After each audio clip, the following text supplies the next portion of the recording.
नमस्कार बच्चों, आज हम पढ़ेंगे इंटरमीडिएट ग्रामर का बहुत ही महत्वपूर्ण चैप्टर डायरेक्ट इनडायरेक्ट, जो कि बोर्ड परीक्षा में 2 नंबर का या 4 नंबर का कभी कभी आता है। हम आज पढ़ेंगे डायरेक्ट इनडायरेक्ट होता क्या है, डायरेक्ट से हम इनडायरेक्ट में कैसे बदलते हैं, उनके क्या नियम हैं, उनके क्या एग्जाम्पल हैं और बहुत सारी चीज़ें पढ़ेंगे। ये जो हमारा रहेगा ये 2 पार्ट में रहेगा। थोड़ा सा वीडियो लंबा हो सकता है क्योंकि इसमें आपको कोई भी टॉपिक छोड़ा नहीं जाएगा। एक एक नियम, एक एक फार्मूले, सभी चीज़ आपको पूरी गहराई से बताई जाएगी। तो आप धैर्य से इसे देखिएगा और ये 2 पार्ट में आएगा। तो हम शुरू करते हैं डायरेक्ट और इनडायरेक्ट।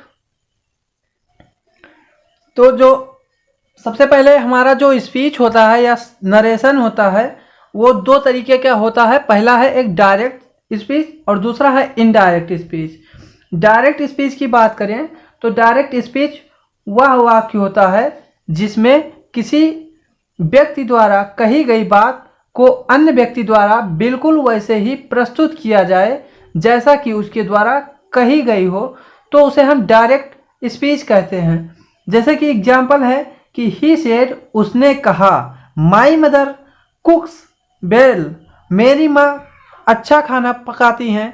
अगला एग्जाम्पल है कि दे विल से, वे कहेंगे, वी विल अचीव ग्रेटनेस, हम महानता हासिल करेंगे। अब नोट जो हमारा क्या कहता है कि डायरेक्ट स्पीच में व्यक्ति द्वारा कही गई बात को इन्वर्टेड कामास के अंदर लिखते हैं। तो जो हमारा यहाँ पर डायरेक्ट स्पीच है उसमें जो व्यक्ति द्वारा कही गई बात क्या है कि उसने कहा, उसने क्या कहा कि मेरी माँ अच्छा खाना पकाती हैं। तो जो उसने कहा कि मेरी माँ अच्छा खाना पकाती हैं, ये हमारा डबल इन्वर्टेड कामा में रहेगा। तो यहाँ पर माई मदर कुक वेल इस प्रकार बना और इसमें भी कहा गया है कि वे कहेंगे वी विल अचीव ग्रेटनेस। तो यहाँ पर जो वी विल अचीव ग्रेटनेस है इसे इन्वर्टेड कामा में लिखा गया है। अब हम देखते हैं कि डायरेक्ट स्पीच में कितने भाग होते हैं। तो सबसे पहले आपको बता दूं कि पहला अक्षर जो हम लिखेंगे डायरेक्ट स्पीच का वो हमारा कैपिटल लेटर से लिखा जाता है। अब बात करें कि डायरेक्ट स्पीच के कितने भाग होते हैं, तो डायरेक्ट स्पीच के 2 भाग होते हैं। कौन कौन? रिपोर्टिंग क्लास और रिपोर्टेड क्लास। अब रिपोर्टिंग क्लास और रिपोर्टेड क्लास होता क्या है ये आप समझे कि सेंटेंस में इन्वर्टेड कामास के अंदर से पहले, सेंटेंस में इन्वर्टेड कामास से पहले का भाग रिपोर्टिंग क्लास कहलाता है। मतलब जो व्यक्ति है, व्यक्ति के बारे में बताया जाता है उसे हम रिपोर्टिंग क्लास में कहेंगे और जो कहता है उसे हम रिपोर्टेड क्लास में रखेंगे। मतलब कि उसे हम इन्वर्टेड कामा के अंदर रखेंगे। आगे बताया गया है कि वाक्य में प्रयुक्त सब्जेक्ट को स्पीकर और रिपोर्टर, चाहे हम स्पीकर कह ले या रिपोर्टर कह ले, बात एक ही है, वर्ब को रिपोर्टिंग वर्ब तथा ऑब्जेक्ट का को लिसनर कहा जाता है। जो हमारा ऑब्जेक्ट होता है वो सुनने वाला होता है और जो सब्जेक्ट होता है वो बात को कहता है। अब हम रिपोर्टेड क्लास के बारे में जानते हैं। तो रिपोर्टेड क्लास के बारे में हमने आपको पहले ही बता दिया कि सेंटेंस में इन्वर्टेड कामास के अंदर का भाग रिपोर्टेड क्लास कहलाता है, जिसे स्टेटमेंट भी कहा जाता है। अब जैसे यहाँ पर एक एग्जाम्पल है कि Rahul said to his friend. अब क्या कहता है राहुल कि आई ईट एन एप्पल, मैंने एक सेब खाया। तो जो राहुल है ये हमारा स्पीकर है, सेड रिपोर्टिंग वर्ब है और हिज फ्रेंड लिसनर है। और इन चारों को मतलब Rahul said to his friend ये हमारा रिपोर्टिंग क्लास है और जो आई ईट एन एप्पल मतलब सेंटेंस बताया गया है ये हमारा रिपोर्टेड क्लास है। अब हम देखते हैं आगे। तो अभी तक हमने केवल डायरेक्ट स्पीच के बारे में जाना और ये जाना कि उसके कितने भाग होते हैं और भाग कौन कौन से होते हैं और वो किस प्रकार होते हैं।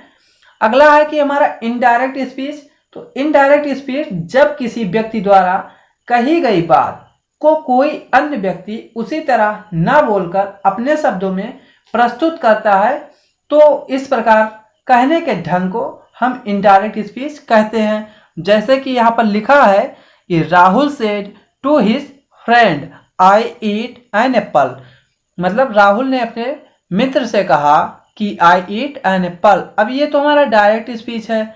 अब हम इसे इनडायरेक्ट में कैसे बदलेंगे कि Rahul told his friend that he ate an apple. अब यहाँ पर राहुल ने अपने मित्र को बताया कि वह सेब खाएगा, मतलब खाता है। अब इस प्रकार जो हमने दूसरा वाला वाक्य है हमारा, ये इनडायरेक्ट स्पीच के कैटेगरी में आता है। अब एक नोट्स है कि इनडायरेक्ट स्पीच में इन्वर्टेड कॉमास का प्रयोग नहीं किया जाता है। रिपोर्टेड क्लॉज से पहले कंजक्शन दैट का प्रयोग किया जाता है। अब हम पढ़ेंगे कि डायरेक्ट स्पीच से इनडायरेक्ट स्पीच में परिवर्तन के कौन कौन से नियम हैं। तो सबसे पहले हम असर्टिव सेंटेंस के बारे में बात करेंगे। तो रिपोर्टिंग क्लॉज के वर्ब में होने वाले परिवर्तन कौन कौन से ये देखते हैं। तो रूल नंबर हमारा पहला है कि यदि रिपोर्टिंग वर्ब केवल says say, said, will say, योन, शैल से है, तब इनडायरेक्ट स्पीच में परिवर्तन करते समय रिपोर्टिंग वर्ब में कोई परिवर्तन नहीं किया जाता है। अब रूल नंबर दूसरा क्या कहता है, इससे हमें और ये बहुत अच्छी तरीके से समझ में आएगा। तो रूल नंबर दूसरा हमारा कहता है कि यदि रिपोर्टिंग वर्ब मतलब कि कॉमास के पहले वाला भाग में says to, say to, said to, will say to and shall say to, तब इनडायरेक्ट स्पीच बनाते समय रिपोर्टिंग वर्ब को हम क्रमशः tells, tell, told, will tell, योम, शैल टेल में बदलते हैं। मतलब कि जब रिपोर्टिंग क्लॉज में कोई भी ऑब्जेक्ट आएगा तो उसे हम बदलेंगे टोल्ड में या टेल्स में, इस प्रकार बदलेंगे। और जब केवल सब्जेक्ट और सेज या से जो भी सेंटेंस यहाँ पर लिखे हैं, जो भी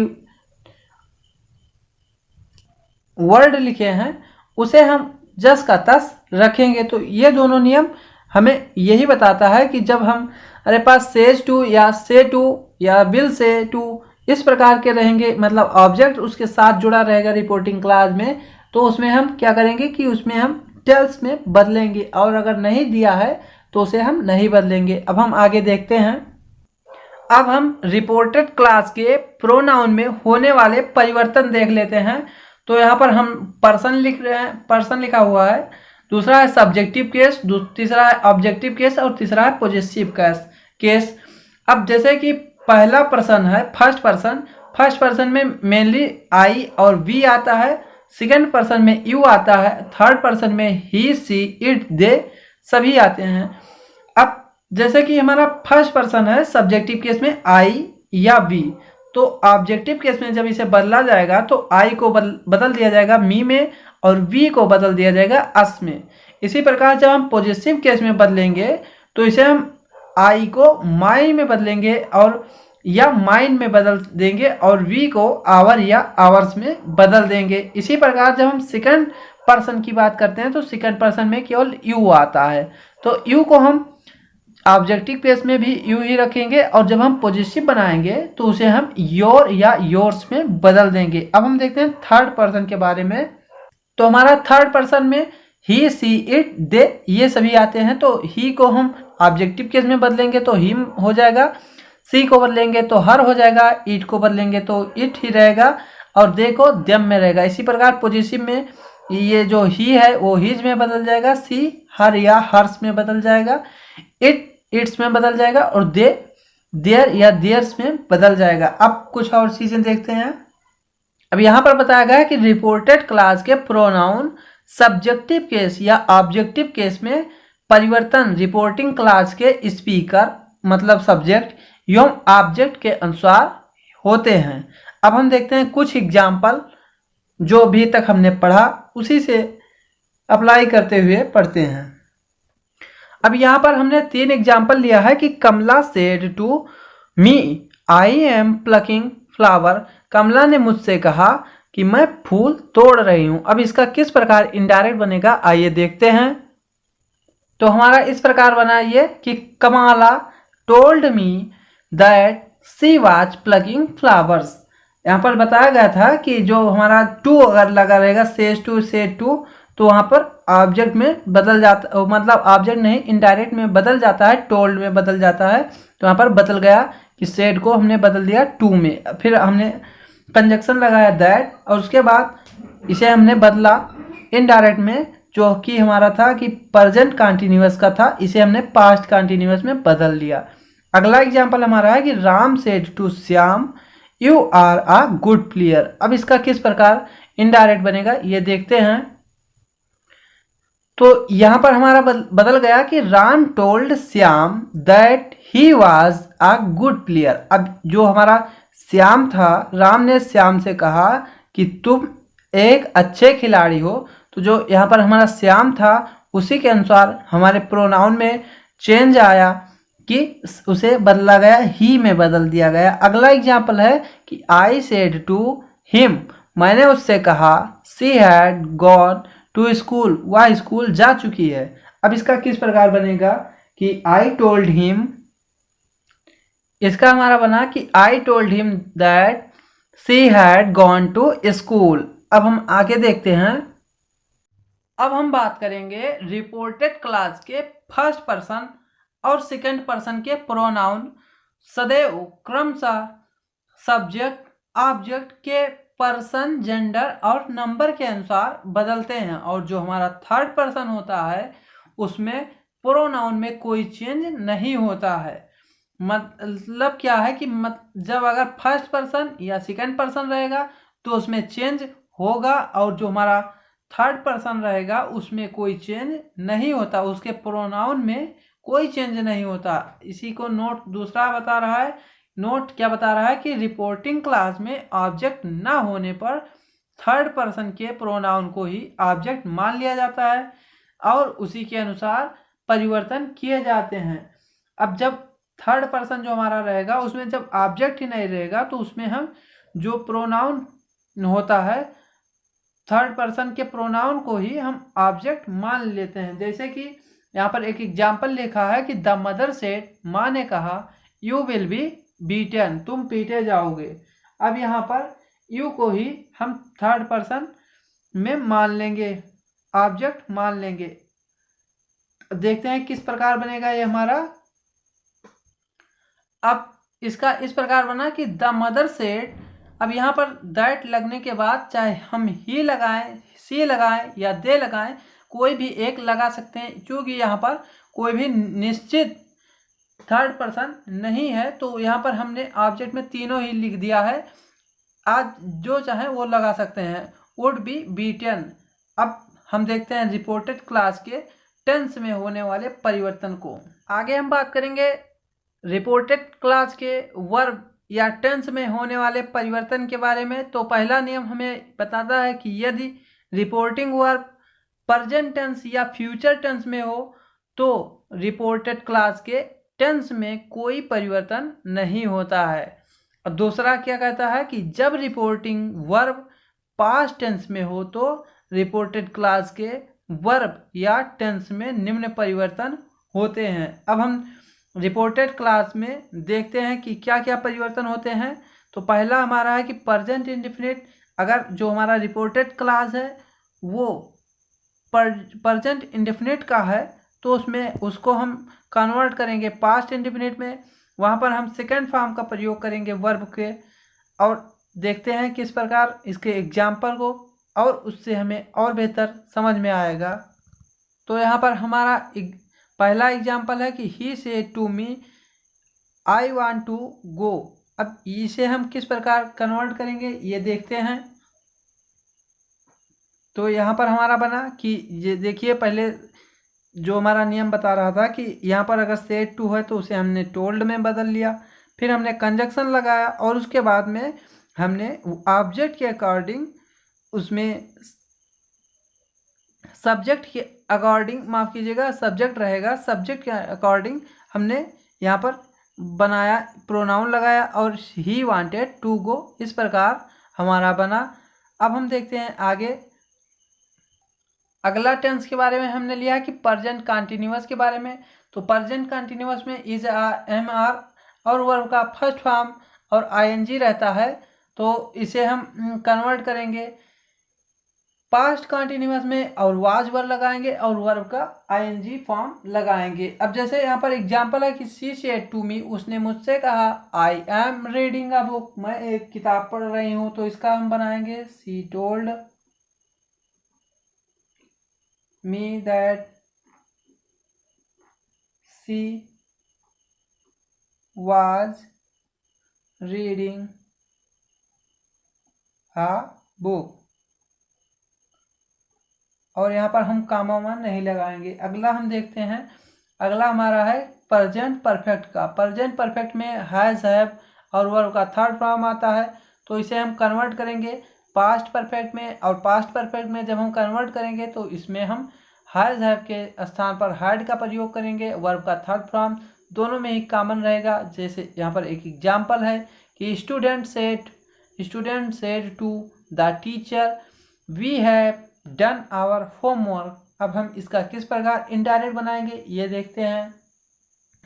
तो ये हमारा चेंज हुआ इस प्रकार कि student told the teacher that they had done their homework. अब यहाँ पर जो हैज, हैव था वो हमारा हैड में चेंज हो गया, वर्ब का थर्ड फॉर्म दोनों में ही था डन, तो यहाँ पर दोनों ही है।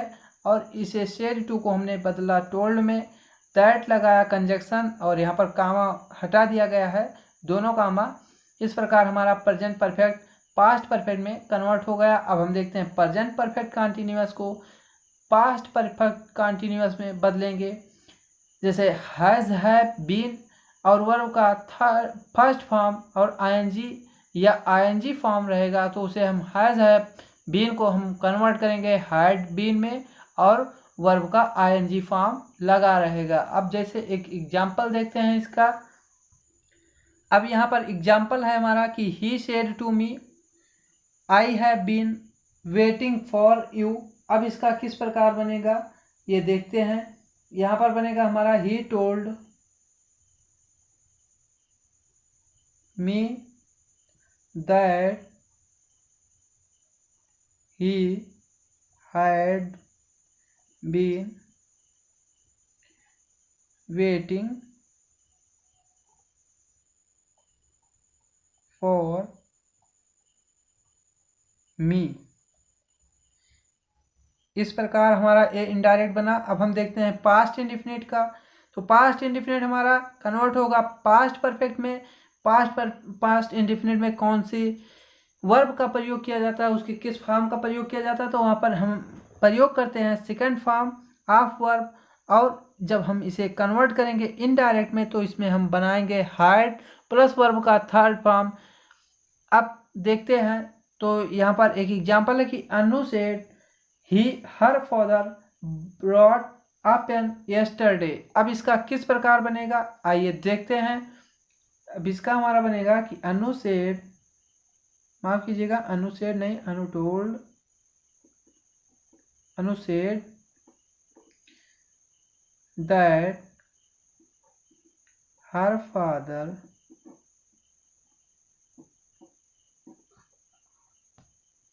तो यहाँ पर हमारा बना कि Anu said that her father brought a pen the day before. अब यहाँ पर यस्टरडे कन्वर्ट हो गया है द डे बिफोर में। ये हम कैसे जानेंगे वीडियो के पार्ट 2 में कि यस्टरडे को हम किस में बदलेंगे, टुमारो को हम किस में बदलेंगे और सभी चीज़ों को किस प्रकार बदलेंगे, ये सब हम दूसरे वीडियो के पार्ट में जानेंगे। और यहाँ पर अनु सेड, अब यहाँ पर टू नहीं प्रयोग किया गया, ऑब्जेक्ट नहीं प्रयोग किया गया था, तो इसीलिए यहाँ पर अनु सेड ही रहेगा। अब हम देखते हैं आगे। अब हम देखते हैं पास्ट कंटिन्यूअस का। तो हमारा past continuous past perfect continuous में बदलेगा और पास्ट कंटिन्यूअस में हम प्रयोग करते हैं वाज वर्ब और वर्ब का फर्स्ट फॉर्म और आईएनजी फॉर्म। अब जो हम इसे कन्वर्ट करेंगे तो चेंज टू इनडायरेक्ट में तो हैड बीन और वर्ब का फर्स्ट फॉर्म आईएनजी फॉर्म रहेगा। अब यहाँ पर एक एग्जांपल है कि जैसे Linu said to her mother we are going to market. अब इसका किस प्रकार चेंज होगा तो ये देखते हैं। तो यहाँ पर हमारा चेंज हुआ कि Linu told her mother that they had been going to market. अगला है हमारा पास्ट परफेक्ट को हम किस में चेंज करेंगे तो पास्ट परफेक्ट में कोई चेंज नहीं होता है। इसमें पास्ट परफेक्ट में हैड और वर्ब का थर्ड फॉर्म प्रयोग किया जाएगा। जब इसका चेंज वैसे होता ही नहीं है तो यहाँ पर हैड और वर्ब का थर्ड फॉर्म प्रयोग किया जाएगा। लेकिन हम इसके एक एग्जाम्पल को देख लेते हैं। जैसे Rina said to Monu I had gifted you the pen. अब इसका किस प्रकार बनेगा आइए देखते हैं। अब यहाँ पर इसके टेंस में कोई चेंज नहीं आया है और जो प्रोनाउन का चेंज होता है वहाँ पर केवल यही प्रोनाउन का चेंज हुआ है। अब जैसे इसका बना कि रीना टोल्ड मोनू दैट। अब यहाँ पर आई कन्वर्ट हो गया सी में, हैड गिफ्टेड सेम है और यहाँ पर यू को कन्वर्ट हो गया है मोनू के अकॉर्डिंग हिम में द पेन। अब हम देखते हैं एक और एग्जाम्पल इसी का। अगला एग्जाम्पल है कि I said she had eaten an orange. अब इसका किस प्रकार चेंज होगा तो देखते हैं कि I said that she had eaten an orange. तो इस प्रकार हमारा इसका भी कन्वर्ट हो गया इनडायरेक्ट में। अब हम देखते हैं पास्ट परफेक्ट कंटिन्यूअस का।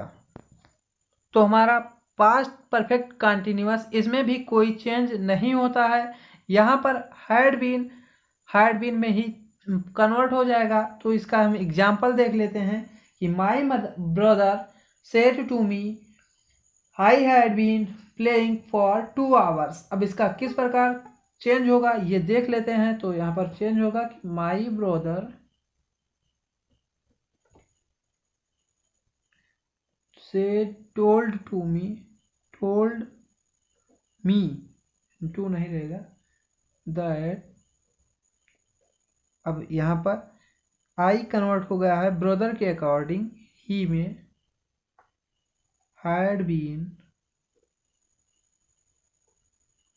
प्लेइंग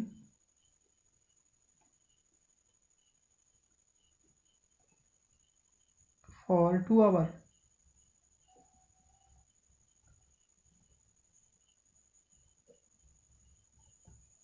तो इस प्रकार हमने पास्ट परफेक्ट कंटिन्यूअस के बारे में भी जान लिया। अब हमारा एक और बचता है फ्यूचर टेंस के बारे में। तो हमारा जो फ्यूचर टेंस है वो चारों रूप बदलता है, फ्यूचर का ही पास्ट इक्विवेलेंट हो जाता है। अब जैसे कि will first form of verb, shall first form of verb, will be verb में आईएनजी विल है plus verb third form of verb will have been plus verb में आईएनजी। अब जैसे विल हमारा कन्वर्ट हो जाएगा वुड में, first form of verb convert हो जाएगा यहाँ पर first form of verb shall जो हमारा है वो शुड में कन्वर्ट हो जाएगा, विल भी कन्वर्ट होगा वुड बी में, आईएनजी में जो हमारा विल हैव वुड हैव में कन्वर्ट हो जाएगा, ये पास्ट में चला जाएगा। और यहाँ पर भी जो हमारा विल हैव बीन है ये भी वुड हैव बीन में कन्वर्ट हो जाएगा। अब इसके एक एग्जाम्पल देखते हैं जिससे ये हमें एकदम अच्छे से समझ में आए। तो यहाँ पर एग्जाम्पल है हमारा कि Hemant said I will go to Patna tomorrow. अब इसका किस प्रकार बनेगा आइए देखते हैं। तो यहाँ पर जो हमने बताया था कि विल जो हमारा होता है वो वुड में कन्वर्ट हो जाता है, तो यहाँ पर कन्वर्ट भी हो गया उसी के अकॉर्डिंग कि Hemant said that he would go to Patna the next day. अब जो हमारा टुमारो होता है वो कन्वर्ट हो जाता है द नेक्स्ट डे में, और जो यस्टरडे होता है वो बिफोर डे में कन्वर्ट होता है। ये चीज़ें हम आगे दूसरे पार्ट में देखेंगे एक एक करके। तो इस प्रकार आपके सभी टेंस हो पूरे कंप्लीट हो चुके हैं।